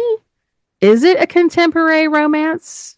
Well, and you think about movies that are rom-coms, while you were sleeping. It actually dealt with coma and trauma. I And mean, mental health. and mental health. I love Um, that movie. yeah, so do I. But you start thinking while it's Sleepless in Seattle, death, Death. grieving, so relationships, so a lot of the times, the second wives club, first wives club, the Oh, first I love that movie. suicide, Oh, yeah, right out the gate. right? I mean, and so sometimes the best way to deal is to mesh things with humor. I mean, that's what, you've got to, there is that gallows humor. There Yeah. is that when things are hard, you do something to lift yourself up. So, I don't know if I don't know. I don't want to say I don't believe in trigger warnings, but I guess it's just here's my story. And here's what I'm going to give you kind of a description of what it's It's about. not a fairy tale, Right. It's a story. It's about it's a people story. Yeah, and death. I mean, when Mike died, and he was dead already. I know. I know. I I ugly cried. I was sitting at my computer with like balls of tissue. I I did not forgive you for that for a hot minute because Mike's one of My my goodness. favorites. I know, right? Yeah. Yeah, I get mad at you a lot. You don't know that, but I get mad at you a lot, and then I forgive you when it gets to the end. Thank you. I, but yeah, I think maybe I, I do, I do tell people that it does get heavy, but it's Yeah. handled gracefully. But I don't go into a lot of great detail because I think that would almost take me out of the story. Yeah. If I knew all the things that I'm going to be reading about, is it going to take me out of the story completely? Because I already know what's coming. Right. I don't know how to describe something except this is, her journey from blah blah to blah blah, and then that's all you have to say. And then people come riding along on the journey to see how she deals with it. The ones who read it, I think, have really enjoyed it. And I only really cared about one person's opinion. And when I gave it to them, I was like, I'm going to need you to read this and I need you to tell me if it's any good because you'll be honest. And when she started doing like a play by play, she was sending me messages as she was reading it. And I she like, understand that. she would like screen capture something and then make a comment about it. And at some point, she was just like, okay, I've just ugly cried and I'm mad at you. And I was like, I nailed it. Like, that's exactly what I wanted. Yeah. Yeah, because if we're ugly crying while we're writing it, the least our readers can do is ugly cry while they read Yeah. it. That's And then only tell fair. me about it. Tell me how Yeah. sad you were. And Yes. I love that. We all want to be you when we grow up. We all want this. We all want to be you. We all want the success that you have. I just want to be you because I think you're awesome. They Aw. want your success. I wouldn't be And mad at the success, but right. No, and I wish I could give you like, do that fairy godmother kind of bing, but please I do. do. Yeah, I wish I had that power. But I do think it is the social media. It's consistent. Newsletters, I'm not good at those, but Oh, newsletters, I think, and maybe it's because I don't send them that often, but I get like a 50% open rate because it's like, whoa, Terry's writing. We haven't heard from her in a year and a half, so I mean, is but Terry still alive? that's right, exactly, exactly. Somebody else is writing her books for her. I think the biggest thing you can do for yourself is write books and have things that people can, once they fall in love with your book, they can look you up and find the next one. And they can finish that one and look you up and find the next one. That's what's going to build your following because then you have a fan base and then they start looking for you, Facebook, and they start looking for you at Instagram, and they start, so for me, that's how you do it. There's people out there who are doing TikToks and like having a bazillion people follow them. And I'm trying to do TikTok. I'm not a TikToker. I just feel too old to be on TikTok. Yeah, well, and that we kind of ruined, I did, my generation ruined Facebook for younger people. But so are we going to be ruining TikTok? Yeah, maybe, probably. But Let's go do it then. Let's just go mess with it. I love that. But it's like, but look at yourself, because, I get these things like, oh, advertise on Google. And I think, how many books have I purchased through Google? Yeah. I think if you know I have looked at somebody's book through a Facebook ad. I have said, oh, okay, that sounds interesting. Instagram's hard because they don't do links anymore, and I might look at it, but then I get off Instagram and I kind of forget about it. I mean, so Instagram is a more social, get to know you, and then they come and see you in Facebook. But I think, yeah, the biggest thing is get a good product out there, be consistent with it. And then when you're ready to you don't have to do a free. Amazon has these countdown deals where if you start your book at, $4.99 for the first day, it's this, then it's this, then it's this. And so it encourages people to buy it before it goes back to the regular price. So that's a way to still make money and then lead it to your second book. You're my hero. I was going to say, when you get your second book ready, I will read your first book and I'll do a review on my page and link I it to would your shit first myself. book. Okay, then I won't do it. I will mail I, you a I will, copy of my book. I would love that. I would love I that.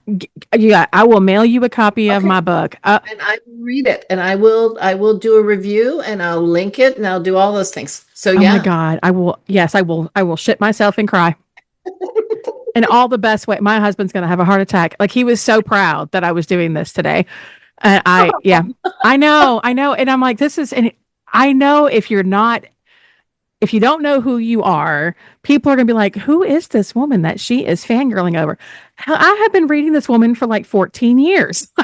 I have, I have gotten to know her characters, her story, the We are life. best friends. We Yeah. are best friends and she doesn't know me, but we're best friends. We are best I, friends. Yes. I have loved your books it has gotten me through some of the worst times of my life. And I don't know who your biggest fan is, but it's not them, it's me. Okay. I know that Well, sounds, I feel like I'm a little stalkery and a little creepy, but I'm not, I'm a normal woman. yeah. I'm at I, home with my kid. you know, and I was after you sent me your podcast, it was just so delightful. But I was talking to some friends and I said, you don't know the influence as indie authors. We don't know the influence that we have on other people. We sit here. I sit here in my 150-year-old house in my little office writing my books, drinking way too much Diet Coke and, just in your own little introverted world, and you don't realize the reach. And your books have probably done that same thing. You I have hope so. touched somebody's life. And so, but I really hope that it doesn't change I don't want it to ever change who I am because I know who I am. I mean, I look in the mirror every morning and see llama hair, because yeah, I just, and You're beautiful and stunning. You stop it. oh yeah, thank you. You don't see me. Well, anyway, I but see myself in the morning. It's not okay, cute. so it's like, yeah, it's like, okay, make sure the lighting's good, make sure this, but we know who we are. We know our insecurities. I remember Um, the first time I had a book sell overseas through Amazon, and and I was an internationally known author all of a sudden. And I said that to my family with a little bit of pride, I have to admit. And then the dog got diarrhea. And so this internationally known author got to clean up large dog diarrhea. I thought, I have such a glamorous life. Yeah. And Yeah. it's like, yes, we write these stories and we take our hearts out and we pour it onto the pages and we hope that somebody is reading and feeling what we put into it. But at the end of the day, we're just us. Yeah. We're just people that go grocery shopping and clean toilets, when we have to, and those kinds of things. Which I think makes our books even better because I we're just agree. real. That's what Yeah. I love about what I think I love about reading things, even if it's paranormal. If their characters are real and they're doing real things, I'm gonna be more drawn in. And like I mean, like yesterday, I was pulling out my old stove to put a new one in, and then getting mad at the guy who couldn't install it because he's not a plumber, and it's a gas stove. That's what I did all day yesterday, was dealing with a stove and cleaning Right. the area behind the stove that I haven't Right. seen in 10 years. I will never be anything other than me. I've tried to, when I was in the corporate world, I tried to do the, I'm supposed to look this way, I'm supposed to act this way, I'm supposed to be this way. And coming home to concentrate on writing and be able to spend time with my family, it I've just, it's the first time in a long time that I have felt like me. And I can't imagine ever letting that go. So if I found the kind of success that you had found or have found and still do find, I don't think I would ever change either. And I wouldn't want to watch someone change. Right. And I think if you start changing, if you start believing your own press, I think it affects your books. I Oh, I think agree. I think you're not that person who had this pure intent, and that sounds yucky. But if you start believing your own press, you just need to be humbled, and I think that's grandchildren really, really humble you. My and children kids. humble me on a Yeah, regular I was gonna say basis. kids. I remember my kids, and now they have kids, so it's wonderful. But I remember saying to my kids, "Okay, that's enough. One," and then they would say two, and it was like, You little shits. I know and you don't want to laugh, but you're thinking, "Okay, that was brilliant, and the timing was good." But Yeah. it's like absolutely no respect, and they do respect me, but they don't. They look at me as who I am, and Yeah. They I don't think care that you're an author. Your grandma. no. Yeah, I'm a grandma. Yeah. Yeah. And they do That's, say, Grandma, when are you going to write about us? So, well, after I'm done with Mary already. I get it. I can't imagine. I don't know. I can't imagine being like I'm kind of the one in our town who dresses weird, looks a little bit weird. I mean, I have blue hair. I'm covered in I love tattoos. it. I live in a small town. There's I am a visual. When people see me, they either go, "Huh?" or "I love how you look." Yeah. And I just quit caring what everybody else thought and just wanted to be me and want to write my stories. And if someone came along and said, like, if Netflix came along and said, "I want to make your book into a movie," here's hoping. Come on, Netflix. That would be lovely. Yeah. Then And- I still don't think I would be anything other than the girl whose son right. flips off and cusses at the TV and is wearing a Scream sweatshirt. I can't imagine me ever being anything other than me. And I love that you have maintained yourself. And I've watched your podcast with your son. Oh, I have so much fun. Oh my God, it looks like you two have so much fun. We were watching, my husband and I were watching it, and I said, "How do I get myself on that one? Because that Yeah. looks like fun."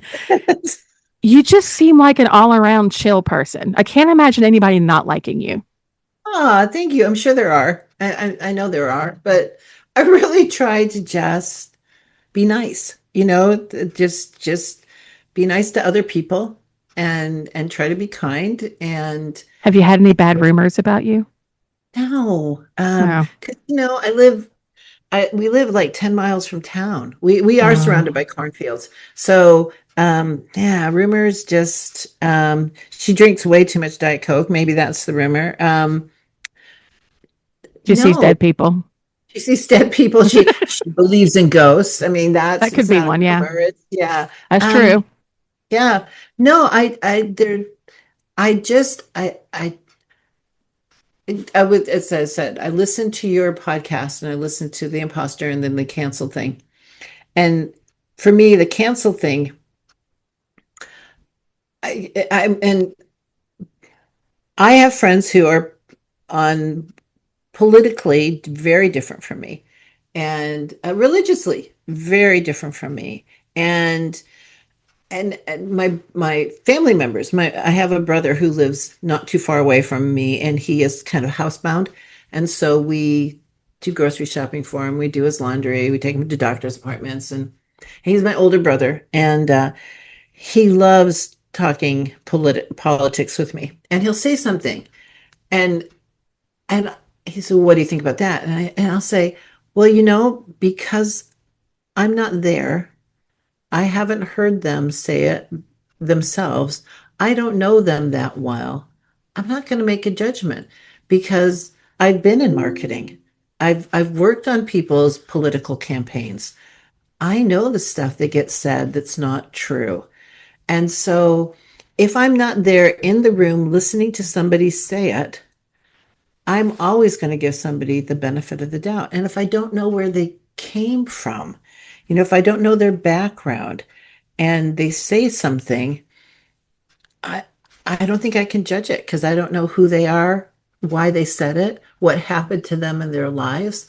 And so, I mean, there's people that I'm not going to personally support because of some of the things that they've done in their lives. And I think, yeah, that wasn't very nice of you to do.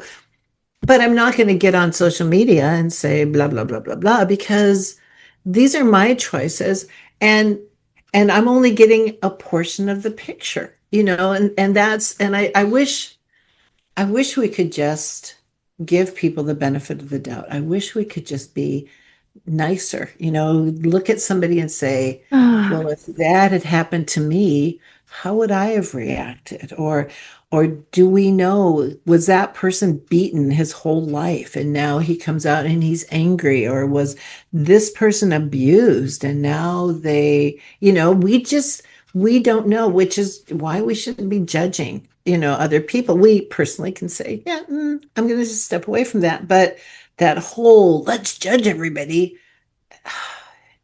It's exhausting. it is. That's a very, yeah. And if we could just be nice, it's so much easier. I get that people just love drama. And I think as long as they're dealing with drama, it's people are not worried about what's happening in their life. If I can deflect with somebody else's drama, then you're not worried about what's happening in mine. Well, and, And and I think that it is a cover up for the dissatisfaction or the hurt or whatever is going in their life. Because I remember years ago, I met somebody on Facebook. She followed me on Facebook, and she said, "Oh, I know who you are. My boyfriend hates you." And I said, Who's your boyfriend?" And she well, said, damn. "I know." She said so and so, and I said, I don't know him." And she said, "Well, no, he writes paranormal mysteries too, and his aren't doing as well as yours. So Jealous he much.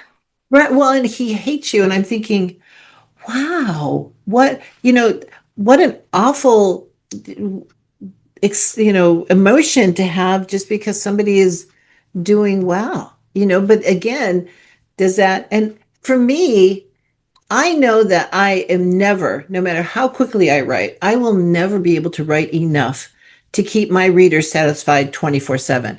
I'm Bruce. all about promoting other authors. I'm all about saying, "Hey, you should check this person out," or, "Oh, I love this book," or, "You should do this." I think that's what, especially indie authors, that's what we should be doing for each other. And yeah, it's not a competition, only with ourselves, only to be the best writer we can be. I love you. I love you too. Was that creepy? No, no, that's sweet. You have been so much fun to talk to. I know you've got things to do in your own day. You've got a book to finish, and I need you to finish it because I've been waiting 6 years for it. Okay, yeah, I know, sorry. I'm Okay, you not, can give me that look. Sorry, sorry, sorry, sorry. I'm not bitter. But if you want a copy of my book, I will I send do. it to I you. do. Yes. Yeah. So let me Don't put it in the chat because I'm still recording. okay, let's I will yeah, you sent me an email. I'll email I you did. back my address. Yes, and I would I love will put it that. in the mail this week. Okay. And I know that I will have a million more questions to harass you with. So if you ever get bored Okay. and want to Yeah. come back and hang out with me, Oh, I would love that. Yeah. I love because this is really nice because it's not like I'm not in a whole group of people where my little introvert self gets exhausted. It's just you and me, yeah, but we're sharing this information to help people do their jobs better, I think or you gave some realize their great, dreams. you gave out some great information and you validated what I said without even realizing it. So See? I love I, that. yeah. So if you ever get bored and want to go listen to the other ones, the one that we just put out on Monday, literally, I Okay. said, you need to be more engaged with your audience. Yes. And because if they don't know you, they're not going to feel invested. Right. Right. Go you. Go you. Go you. I know when I put this up, LJ's going to watch this and be like, oh my God. She was, hi, LJ. I Oh, didn't. God, love. I'm about to make him do a thirst trap because he put out a challenge that said, if you get so many likes on this post and so many DMs sent to me, I'll do a thirst trap. And I won. So Oh, I'm going to need him to what's do the a thirst trap. what's that? It's I where don't. you make yourself look sexy Oh. to try to entice the ladies. Oh, oh, fun. Okay. Because his book is a very psychological romance and Okay. kind of dabbles into areas, and the character Professor Matthews is he's British and sexy, and I was like, you need to embody him. That's right. Women are That's right. going to want to read that Like because you're Ian in his black shirt. Yes. yes, yes. Yeah. So I'm going to need him to do that, and he said tomorrow he will put that up, and we'll see. I bet it's going to be terrible too. God love him. It's all right. You've That's been so great. much fun, Terry, my best Oh, thank friend. I love you. you so much. I love you too. This has been such, and I know we've talked for way too long, but I this has don't been such care. a good time. Thank you so much. This has been great. Okay, I will let you get back to writing my book. I need you to finish it. Okay. And thank you again. And you gave some great advice, and I will send this to you after it's posted. That way, you know you Okay. can go and Yeah. watch me like a jackass fanning over you. Oh no, and I will share it on my pages because I have several Facebook pages. So I will let people know that yeah, that we had this fun time together and they can be part. So yeah, Yeah. this is great. Oh God, you're so amazing. And if you ever want someone to hang out via Zoom on your son's podcast, I would love to. Okay, we have to figure out how to do that. Yeah, I So know. It's y'all are in yeah. person, and you guys have a great vibe. I love watching you two together. We watched all of them. Oh, thank There was you. like We're six having out, I we're having think. fun. I just yesterday did number eight, Vanishing Okay. Hitchhikers. So Ooh, my husband was really into the alien insurrectionary. ones. Yeah. He was really into the alien ones. So Oh, wasn't that amazing? we were That fascinated. yeah. Yeah. I mean, I learn a lot just researching these. We're filming again on Saturday morning and we're doing Dogmen and we're doing rules like the don't whistle in the woods or so, Appalachia. yeah, so we If do you hear your name, no, you didn't. right. Yeah, you don't follow that. Yeah. So so That's where I yeah. live now. I live in the South now. So we have a lot Oh, of okay. those. So are Um, you in Alabama? Is that where you are? My daughter's in Georgia. She lives near no, she lives in Buford, Georgia. yeah, Not I know far from. Buford. Yeah, Yeah, yeah. we have a haunted road in our town. Oh, Yeah. okay. I've been down it. It's not pleasant. Oh, there are those places that you just think, "Ooh, I don't want to be here." My Yeah. husband used to drink down there when he was in high school, and now they're paving the road because they don't want it, but it has like a whole lore about it. It's all over the internet. It's exciting. Ooh. Okay, Ooh. I've got to quit bothering you. I'm Okay. so Yeah, okay. sorry. We could just talk and talk. So, all right. Thank you so much. This was so Thank fun. you. I will talk to you soon. Sounds good. All Bye, right. bestie. Bye. Oh my gosh.